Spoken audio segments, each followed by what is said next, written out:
UGC जो है ये भारत सरकार द्वारा संसद से पारित किया गया एक कानून है जिसके तहत SC ST OBC समाज को उसमें शिक्षा का और नौकरियों का बराबरी का हक देता है। और जब हमारा देश आजाद हुआ तो उसमें क्या हुआ कि आजाद तो हमारा देश हो गया लेकिन सबको समान। Hello guys, hi, my name is Baba K Gautam. आप देख रहे हैं हमें हमारे चैनल बाबा के गौतम पर। साथियों, आज हम बात करेंगे सर से कि यूजीसी है क्या। यूजीसी पूरे देश में चर्चा का विषय बना हुआ है और सवर्ण लोग इसका विरोध कर रहे हैं। तो सबसे पहले तो जानेंगे सर से कि यूजीसी है क्या।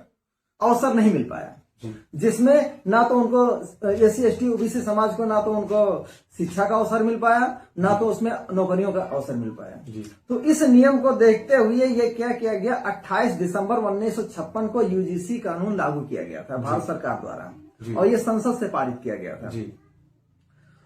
इसके बाद कानून तो बन गया और ये भी उसमें लिख दिया गया कि हाँ, इसमें SC ST OBC समाज हो चाहे सवर्ण समाज हो, सबको समानता का हक अधिकार है उसमें। और संविधान में भी लिख दिया गया कि सबको समान अधिकार है, चाहे वो SC ST समाज हो, चाहे OBC समाज हो, चाहे समाज हो। लेकिन उस यूनिवर्सिटियों में क्या हुआ कि जितने भी सवर्ण समाज के लोग हैं वही सबसे ज्यादा 93% लोग वो बड़े बड़े पदों पर वहां पे अभी भी हैं और अभी भी हैं वो वहां पे हो गए। जिसके तहत वो क्या करते थे कि यूजीसी के कानून तो बन गया लेकिन उनको SC ST OBC समाज को वहां तक पहुंचने नहीं देते। उसका क्या करते थे कि जैसे कोई बालक अगर जाता था स्कूलों में एडमिशन कराने के लिए तो उनको बाहर से ही कह देते थे कि अरे तुम यहां पढ़कर क्या करोगे, ये स्कूल तुम्हारे लिए नहीं है। तो वहीं गेट से ही बाहर उनको वहीं से भगा देते थे, कर दिया जाता।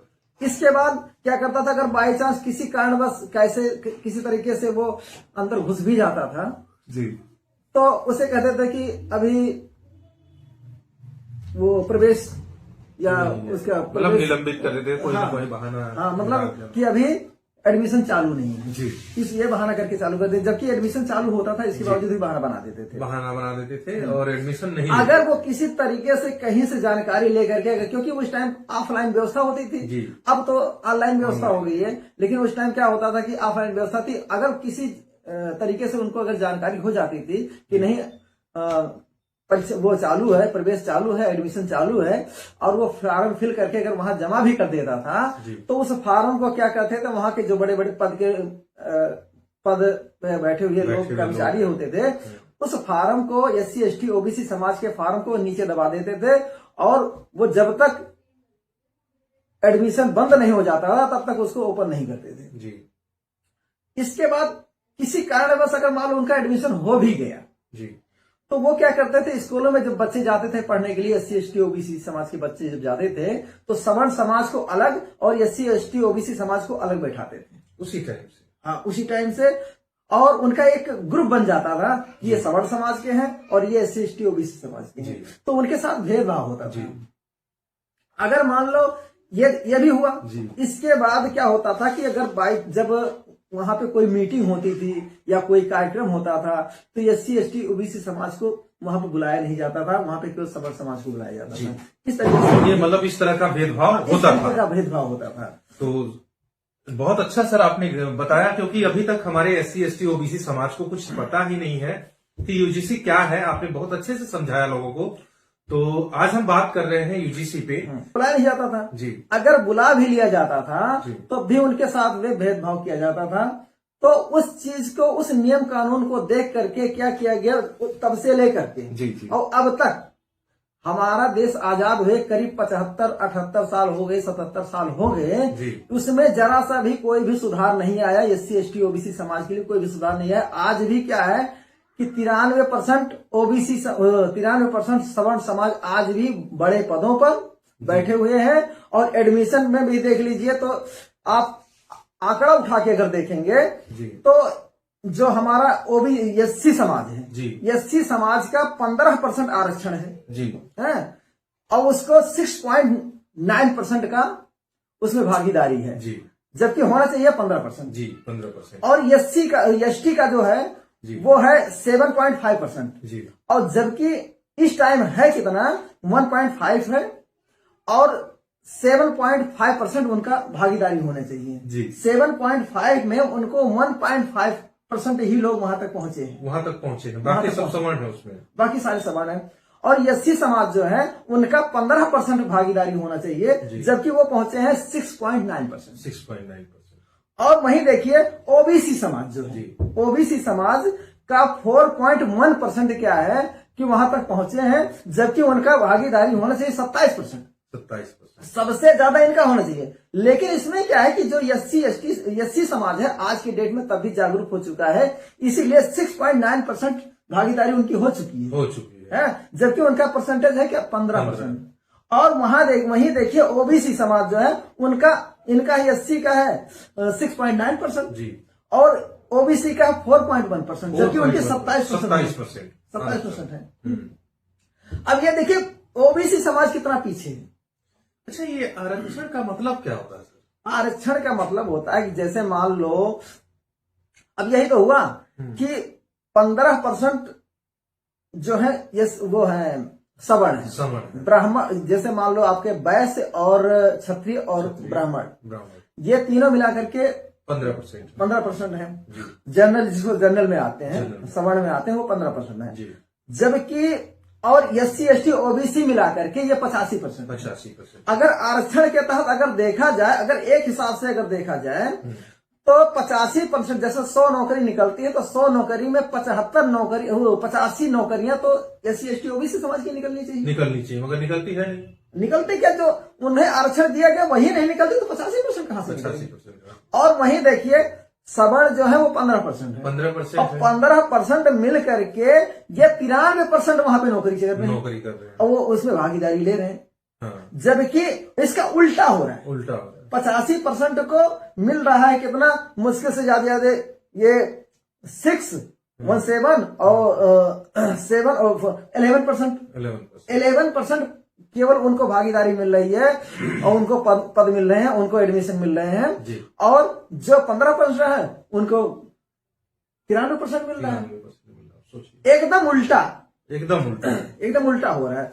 इसी को देखते हुए क्या किया गया, अभी जो कुछ दिन पहले जो सवर्ण समाज के लोग थे वो क्या किए, एक बीजेपी नरेंद्र मोदी के द्वारा या बीजेपी के द्वारा एक कानून बनाया गया कि यूजीसी कानून में, ये बहुत लचीला ऐसा कानून है जिसके तहत एससी एसटी ओबीसी समाज वहां तक नहीं पहुंच पा रहा है। तो उसके लिए ये बनाया गया कि अब कोई भी विश्वविद्यालय अगर एससी एसटी ओबीसी समाज का जो कोई भी व्यक्ति है, जिसमें जैसे एससी का 15% आरक्षण है, एसटी का 7.5% आरक्षण है और ओबीसी का 27% आरक्षण है, और इस आरक्षण को पूरी तरीके से 100% लागू किया जाएगा और उनमें 15% और 7.5% और 27% ये पूरी भागीदारी होगी और उनको पूरी मात्रा में उनको वो एडमिशन भी होगा और पूरी मात्रा में उनको जॉब भी दिया जाएगा।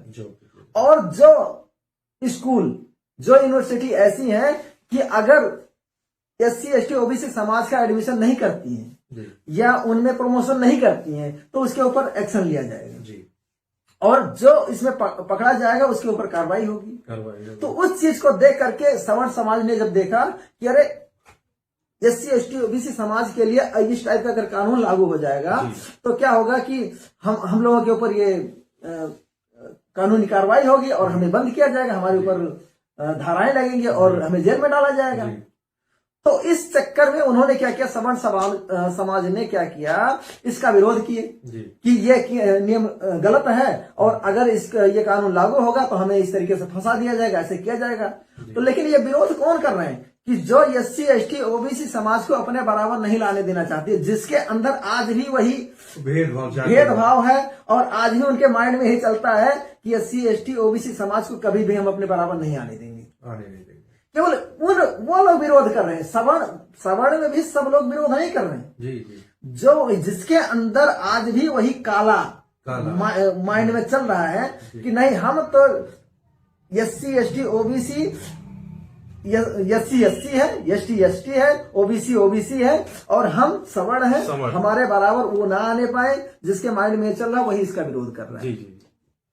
जबकि आप देखिए उसमें कुछ ऐसा नहीं है कि जो इसके ऊपर विरोध किया जा सके। हम उसमें तो क्यों समानता की बात हो रही है कि भाई गवर्नमेंट इक्वलिटी की बात हो रही है, जिसमें लिखा है कि संविधान के अनुसार उनको आरक्षण मिलना चाहिए, संविधान के अनुसार उनको समानता का हक मिलना चाहिए, संविधान के अनुसार उनको नौकरियों में पदोन्नति मिलनी चाहिए। तो उसमें तो केवल बराबरी की बात हो रही है, और जबकि ये आप मिला लेंगे तो SC ST OBC का आरक्षण जो है ये 49.5% है जी, टोटल है, और है कितने 85%, जबकि होने चाहिए कितने 85%, और सवर्ण जो है वो 15% है, उनको मिलने चाहिए केवल 15%, और उसका उल्टा हो रहा है। इसके बावजूद भी उनका पेट नहीं भर रहा है। हम लोग क्या कहीं देखो वैकेंसीज वगैरह निकलती है सर, तो उसमें कहीं भी देखो अगर 100 वैकेंसीज है तो उसमें से लगभग 70 वैकेंसीज तो जनरल की होती है, बाकी 30 में सब बटे होते हैं। सर मैं बताऊं एक्चुअली क्या है कि हमारा समाज सो रहा है, सबसे बड़ा मूर्ख समाज हमारा है जी। हमारे समाज में क्या है, आज भी अगर रोड पे निकल जाइए, चौराहे पे निकल जाइए, किसी चौधरी से बोलिए, किसी यादव से बोलिए, किसी मौर्य से बोलिए, किसी पासवान से बोल दीजिए, या किसी भी OBC समाज से अगर बोल दीजिए, ये बताइए आप UGC के विरोध में है या सपोर्ट में है जी, तो कम से कम 50% तो आपको, इतने 50% से ज्यादा ऐसे मिलेंगे जो कहेंगे हम तो विरोध में हैं जी, UGC के विरोध में है, जबकि वो नहीं जानते कि अगर UGC का विरोध करेंगे तो जो आज हक अधिकार उनको मिला है, चाहे वो जैसे ज्योतिबा फूले थे, साहू जी महाराज थे, इसके बाद में बाबा साहब थे, कांसीराम जी हो गए, इसके बाद में हम पेरियर रामास्वामी थे, इन लोगों ने जो हमारे हक अधिकार के लिए लड़े जी, उसका लाभ आज हमें मिल रहा है। आज हम खुलकर बोल पा रहे हैं, आज हम खुलकर कहीं आ जा पा रहे हैं, कि मतलब कोई भी हमसे ये नहीं पूछता कि तुम कौन हो और क्या हो, कोई पूछने के लिए आपको पूछ नहीं सकता, इतनी हिम्मत नहीं कि जो पूछ ले कि तुम किसी बिरादरी के हो या तुम्हारा विरोध करते। तो ये उनका संघर्ष जो है आज हमें उसका लाभ मिल रहा है, उसका हमें लाभ जो उन लोगों ने किया उसका लाभ उनको भी नहीं मिला। हमारे महापुरुषों ने जो जितना संघर्ष किया उसका लाभ हमारे महापुरुषों को नहीं मिला, उसका लाभ हम लोगों को मिल रहा है। और आज जो हम करेंगे इसका लाभ हमें नहीं मिलेगा, अगर मिलेगा भी तो ना के हिसाब से मिलेगा, इसका लाभ हमारे आने वाली जनरेशन को मिलेगा। आज अगर हम UGC का सपोर्ट नहीं करेंगे तो अगर UGC का कानून अगर खत्म हो गया तो आने वाले टाइम में हमारे बच्चे भी एकदम वो ऐसे हो जाएंगे कि ना उनके लिए शिक्षा होगी, ना तो उनके लिए नौकरी होगी, ना तो उनके लिए मतलब कुछ भी नहीं रहेगा, सब कुछ खत्म हो जाएगा। तो ये OBC SC ST OBC समाज को हमारे समझना चाहिए कि जो UGC है ये हमारे लिए है जी, और हमारे लिए ये सर्व समाज के लिए एक समानता के लिए है, और उसमें भेदभाव खत्म करने के लिए है, उसमें समान शिक्षा के लिए है, समान रोजगार के लिए है, समान भेदभाव के लिए है। तो इन सब चीजों को देख करके SC ST OBC समाज को क्या करना चाहिए, UGC का सपोर्ट करना चाहिए, और कहना चाहिए, सवर्ण को भी समझाना चाहिए कि भाई तुम, अगर मैं हिंदू हूं तो मैं तुम्हारे ही तो, जो आप भी हिंदू हो और हम भी हिंदू हैं, और अगर हिंदू होकर के तुम हमारे हिंदू भाई का विरोध करोगे, अपने हिंदू भाई का विरोध करोगे, तो हम कैसे मान लें कि हम हिंदू हैं? कैसे मान लें कि हम हिंदू हैं? और अगर आप मुझे हिंदू मानते हो और फिर भी हमारा विरोध करते हो, तो हम कैसे मान लें कि तुम हिंदू हो? या इसका साफ मतलब जाहिर होता है कि या तो तुम हिंदू नहीं हो और या तो हम हिंदू नहीं है। ठीक है, तो UGC का विरोध के बजाय उसका सपोर्ट करना चाहिए, और सवर्णों को भी इसका सपोर्ट करना चाहिए, और कहना चाहिए कि आप हिंदू भाई हैं और हमारे समाज के हैं, तो आपको भी हक अधिकार मिलना चाहिए, और UGC का हम भी सपोर्ट करते हैं और आप भी सपोर्ट कीजिए, क्योंकि शिक्षा सबके लिए समान है जी, नौकरी सबके लिए समान है। ये आज के भी डेट में देख लीजिए, जो पढ़े लिखे शिक्षित जो हैं वो जो पढ़े लिखे होंगे, जो पढ़ेंगे लिखेंगे, वो शिक्षित होंगे और वो नौकरी पाएंगे, और जो नहीं पढ़ेंगे वो नहीं पाएंगे। तो वो चाहे सवर्ण हो, चाहे एससी हो, चाहे एसटी हो, चाहे ओबीसी हो। ठीक है। तो इसमें भेदभाव कहाँ हो गया, या इसमें कानून वाली व्यवस्था कहाँ आ गई कि नहीं, अगर ये नियम लागू होगा तो हम लोगों के ऊपर ये गलत इल्जाम लगाकर उनको फंसा दिया। मुझे तो कहीं ऐसा भी लगता है कि सभी सरकार ने खुद ही इस चीज को लागू किया, खुद ही विरोध करवाया, खुद ही स्टे लगवा दिया, कुछ लोगों का ऐसा कहना है सर। देखिए इसका रीजन है जी, इसका रीजन है कि 2027 में यूपी का चुनाव है जी। आप मेरी बात को पॉइंट से समझिए। जी, जी। ये बीजेपी जो यूजीसी लेकर आई थी जी। और ओबीसी एसटी समाज के सपोर्ट में उतरी थी, ये इसका मतलब ये नहीं था कि ये हमारे सपोर्ट में आई थी जी। ये हमें केवल बरगलाने के लिए आई थी, हमें केवल बेवकूफ बनाने के लिए आई थी, और ये दिखाने के लिए आई थी कि हम तुम्हारे साथ में और हम तुम्हारे पक्ष में ये बात रख रहे हैं और हम तुम्हारे साथ में हैं जी, ताकि एससी एसटी ओबीसी समाज इसके बीजेपी के सपोर्ट में आए और ये 2027 में जो यूपी उत्तर प्रदेश का जो चुनाव है ये इनके सपोर्ट में आकर के इनको वोट करे। जी। लेकिन इन्होंने दिमाग बहुत अच्छा लगाया कि 2027 में उत्तर प्रदेश का चुनाव है जी। और आज हम क्या कर रहे हैं कि यूजीसी के सपोर्ट में इनके लिए एक छोटा सा कानून लेकर आते हैं जी। उसके तहत क्या करेंगे, क्योंकि इन लोगों ने मीटिंग पहले कर लिया होगा, एक कमरे में बैठ कर इन्होंने मीटिंग किया होगा कि मैं यूजीसी को लेकर आऊंगा और इसके बाद में आप लोग उसका विरोध कर देना जी, और फिर इसके बाद में उसको कैंसिल कर देंगे जी। और हम ये दिखाएंगे कि हम तो एससी एसटी ओबीसी के सपोर्ट में हैं और ये तो भाई वहां से कोर्ट से पारित नहीं हुआ और वहां से वो कैंसिल हो गया, तो हम इसमें हम क्या कर सकते हैं, क्योंकि कोर्ट भी उन्हीं का भाई जिन लोगों ने फैसला सुनाया वो भी तो सवर्ण ही थे, वो भी तो ब्राह्मण ही थे। तो लॉर्ड मैकाले ने कहा था जी। जब देश गुलाम था, उस टाइम जब अंग्रेजों का शासन था, उस टाइम अंग्रेज जब छोड़ने लगे तो उन्होंने कहा था कि भारत बहुत अच्छा देश है और यहाँ का हर चीज बहुत अच्छा है, लेकिन इस देश पर एक बददुआ दाग है। ये पूछा गया क्या दाग है, उन्होंने कहा कि ये दाग ब्राह्मणवाद एक ऐसा दाग है जो यहाँ को एक दीमक की तरह खत्म कर रहा है, इसको वो चाट रहा है। और ये ब्राह्मणवाद एक ऐसा दाग है जो यहाँ के समाज को कभी पनपने नहीं देगा और कभी इस देश को प्रगति पे नहीं आने देगा। ये ऐसा दाग है जी। उन्होंने कहा था कि ब्राह्मण के अंदर एक ऐसा वो होता है कि वो कभी भी ये सबके हक अधिकार के लिए कभी भी वो बात नहीं करता, वो केवल जातिवाद को देख करके ही फैसला करता है, जातिवाद को बढ़ावा देता, जाति अपनी जाति देख करके वो फैसला करता है।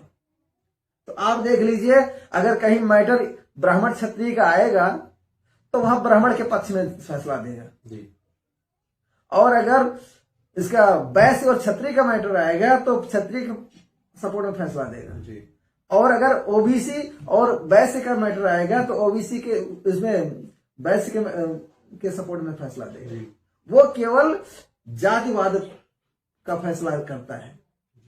तो ब्राह्मण के अंदर कभी भी ये समानता का या इसका मतलब निर्णायक माइंड नहीं होता, मतलब अच्छा निर्णय उसके अंदर नहीं होता, वो केवल जाति देख करके ही निर्णय लेता है। तो मैं ये कहना चाहूंगा कि जो यूजीसी है ये बहुत अच्छा कानून है और बीजेपी इसको लेकर आई, अच्छी बात है लेकर आई जी। लेकिन क्या है कि सवर्ण जो कोर्ट में 2 वकील बैठे हुए थे उन्होंने बताया 2 दिन के अंदर उस कानून को खत्म किया गया कि नहीं ये नहीं हो सकता जी। जबकि आपने देखा कि अभी पिछले साल किसान भाइयों ने इतना बड़ा आंदोलन किया, इतने दिनों तक आंदोलन चला जी। उस पर कोई भी फैसला नहीं आया जी। और इनका 2 दिन के अंदर फैसला 2 दिन के अंदर फैसला। अब सोचिए किसानों ने लगभग 11 महीने तक 11 महीने तक ठंडी के मौसम में धूप जाड़ा बरसात गर्मी, उनके ऊपर गोले भी दागे गए, वो आंसू गैस भी दागे गए, कितने लोग मतलब कितने लोग उस में किसान मोर्चे में एक्सपायर भी हुए, मगर उनका अभी तक निर्णायक मतलब वैसा नहीं निर्णय लिया गया कोर्ट से थ्रू। और आज देखिए जो 3% लोग हैं इस समाज में, मतलब इस देश में, उन लोगों ने विरोध किया यूजीसी का, तो इस पे स्टे लगा दिया। मेरा अगला सर क्वेश्चन रहेगा आपसे, यूजीसी कानून लाने की जरूरत क्यों पड़ी सर इस सरकार को? देखिए, जो करंट में लेकर आई है पहले से नहीं, जो अभी पहले से जो था वो तो था, मगर अभी जो है कि क्या सरकार क्या दिखाना चाह रही थी लोगों को, मतलब क्यों लाई अभी? देखिए, यूजीसी कानून जो बीजेपी लेकर आई है, और ये अभी मुश्किल से कितना 10-15 दिन का महीना है। हाँ, 13 जनवरी को ये पारित हुआ था, 15 जनवरी से स्टार्ट किया। हाँ, तो ये जो कानून लेकर आई थी, ये केवल एक राजनीतिक मुद्दा था। राजनीतिक मुद्दा हमें भी लगता है। हाँ, इसमें एससी एसटी ओबीसी समाज का कोई भला नहीं था जी। और अगर भला होता तो बीजेपी इसको पारित करती और इसको एक्सेप्ट करती और इसको लेकर आती जी। और फैसला भी एससी एसटी ओबीसी समाज के पक्ष में आता जी। लेकिन फैसला किसके पक्ष में आया? सवर्णों के पक्ष में आया। सवर्णों के पक्ष में। और फैसला किसने सुनाया? ब्राह्मणों ने सुनाया। ब्राह्मण जज ने सुनाया जी। तो इसका असली मुद्दा कुछ और है जी, और जो सब लोगों का दिमाग वहां तक नहीं पहुंच रहा। लेकिन मैं जहां तक मैं सोचता हूं कि इसका मैटर उत्तर प्रदेश का जो 2027 में चुनाव है जी, उसका मैटर इससे जुड़ा हुआ है जी। क्योंकि ओबीसी समाज, जिसका बीजेपी जानता है जी कि बिना एससी एसटी ओबीसी समाज को इकट्ठा किए हम जीत नहीं सकते जी। हालांकि एक चीज और है कि बीजेपी जो जीतती है वो केवल ईवीएम के द्वारा जीतती है।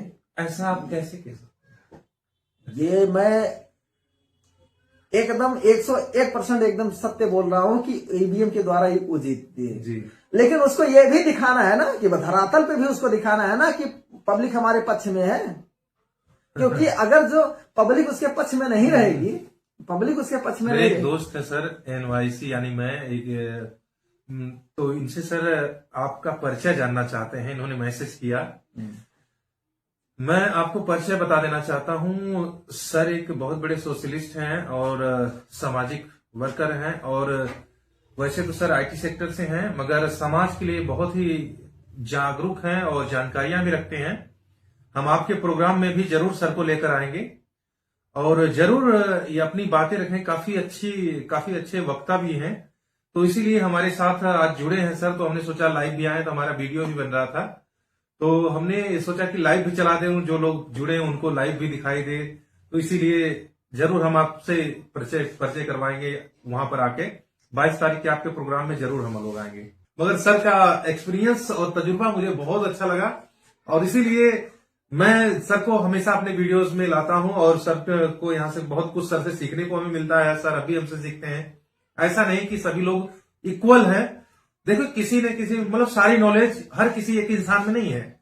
मल्टीटास्कर बहुत कम लोग होते हैं, 100 में से 1%, है ना सर? यस, बिल्कुल। तो मैं ये कहना चाहूंगा कि जो यूजीसी का जो कानून ये इन्होंने लेकर आया, ये केवल उत्तर प्रदेश 2027 का जो चुनाव है, केवल उस मुद्दे को के जरिए इसको लेकर आया गया था जी। क्योंकि इनको धरातल पे भी चाहिए था कि जनता इनके सपोर्ट में बोले जी। क्योंकि जब सब इनके विरोध में ही बोलेंगे जी, तो कैसे जनता को ये लगेगा कि हम बीजेपी के सपोर्ट। सर ये लिख रहे हैं, ऐसे साथियों की बहुत रिस्पेक्ट है मेरे मन में। Thank you sir. Thank you sir. और हाँ, आज हम चर्चा कर रहे थे यूजीसी बिल में। सर ने बताया यूजीसी के बारे में, और यूजीसी कानून लाने की जरूरत पड़ी, क्यों पड़ी, और यूजीसी क्या है, वो सब सारा इस वीडियो में हमने डिटेल में बताया सर ने। और उसके बाद एक बात और भी हम जानना चाहेंगे सर कि यूजीसी कानून का सवर्ण विरोध क्यों कर रहे हैं? सर, यूजीसी कानून का सवर्ण विरोध इसलिए कर रहे हैं कि यूजीसी कानून के तहत एससी एसटी ओबीसी समाज के बच्चों को समान शिक्षा का अधिकार मिलता है जी। यूजीसी कानून के तहत एससी एसटी ओबीसी समाज के बच्चों को छात्रवृत्ति मिलती है, जिसके जरिए वो शिक्षा प्राप्त कर पाते हैं जी। यूजीसी कानून के तहत एससी एसटी ओबीसी समाज को सही है, मतलब वो बड़े पदों तक वो पहुंच पाते हैं आरक्षण के तहत। यूजीसी कानून के तहत क्या होता है, SC ST OBC समाज सवर्ण समाज के बराबर बैठ पाते हैं जी। यूजीसी कानून के तहत उनको क्या होता है कि भेदभाव से उनको मतलब मुक्ति मिलती है। या किसी यूनिवर्सिटी में अगर जाते हैं तो उनके साथ किसी प्रकार का ना तो कोई भेदभाव होता है और ना तो कोई उनके साथ कुछ मतलब कुछ भी ऐसा नहीं कर सकता जी। और यूजीसी कानून जो क्या करता है कि जितना इनका आरक्षण है, चाहे SC का है 15%, ST का है 7.5% और OBC का है 27%। ये परसेंटेज जो आरक्षण है ये संपूर्ण मात्रा में यूजीसी क्या करता है कि SC ST OBC समाज को आरक्षण के तहत सबको उसमें छात्रवृत्ति भी देता है और साथ में एडमिशन भी कराता है, जिसके तहत हमारे समाज के बच्चों को पढ़ने का अधिकार भी मिलता है और नौकरी में भी भागीदारी मिलती है जी। इसी को देख करके सवर्ण समाज इसका विरोध करता है। अच्छा। क्योंकि वो चाहता है कि SC ST OBC समाज के लोग हमारे बराबर ना आने पाए जी। क्योंकि आप देखते हैं कि बड़े बड़े जो विश्वविद्यालय हैं या जो बड़े बड़े प्रोफेसर या जो बड़े बड़े पद हैं वहां पे आज भी सवर्ण समाज के लोग करीब 93% बैठे हुए हैं और वही लोग क्या करते हैं, SC ST OBC समाज का विरोध करते हैं और वहां तक नहीं आने देते हैं। और जिसके तहत क्या होता है कि आज भी करीब ये समझ लो कि 64%, इसमें हम आपको बताएंगे करीब SC की 64% सीटें खाली हैं और ST की 83% सीटें खाली हैं और OBC समाज का करीब 80% सीटें खाली पड़ी हैं, जिसमें ना तो उनको नौकरियां हैं और ना तो उनको समान शिक्षा का अधिकार है जी। तो वो नहीं चाहता अगर जिस दिन इसमें 64% SC आ जाएंगे और ST आ जाएंगे 83% जी, OBC आ जाएंगे ये 80%, उस दिन वो कहाँ जाएंगे जी। तो वो जहां 93% है 93% से आकर के वो करीब ज्यादा 12% और 10% पे पहुंच जाएंगे जी, 5% पे पहुंच जाएंगे। तो ये ज्यादा खल रहा है उनको, क्योंकि अगर वो आएंगे तो भाई जहां पे वो हमारे समाज के सीटों के ऊपर जो कब्जा करके बैठे हैं और जब वो सीट खाली होगी तभी तो हम बैठेंगे, और जब हम बैठेंगे तो वो उनको बैठने का स्थान नहीं मिलेगा। इसीलिए वो क्या करते हैं, सवर्ण समाज क्या करते हैं कि हमारी SC ST OBC समाज का विरोध करते हैं जी। और इसी यूजीसी का इसीलिए उसका विरोध करते हैं। और जबकि ये हमारे समाज के लोगों को समझना चाहिए और सबसे ज्यादा तो OBC समाज को समझना चाहिए, चाहे वो चौधरी हो, चाहे मौर्य हो, चाहे यादव हो, चाहे कहार हो, चाहे मतलब जो भी सवर्ण को छोड़ करके जितने OBC समाज हैं उनको सबसे ज्यादा समझना चाहिए और उनको सबसे ज्यादा इसका सपोर्ट करना चाहिए, क्योंकि 27% आरक्षण OBC समाज को है। चलिए साथियों, आप लोग हमसे जुड़े रहे, बहुत अच्छा लगा इस वीडियो को देखा आप लोगों ने।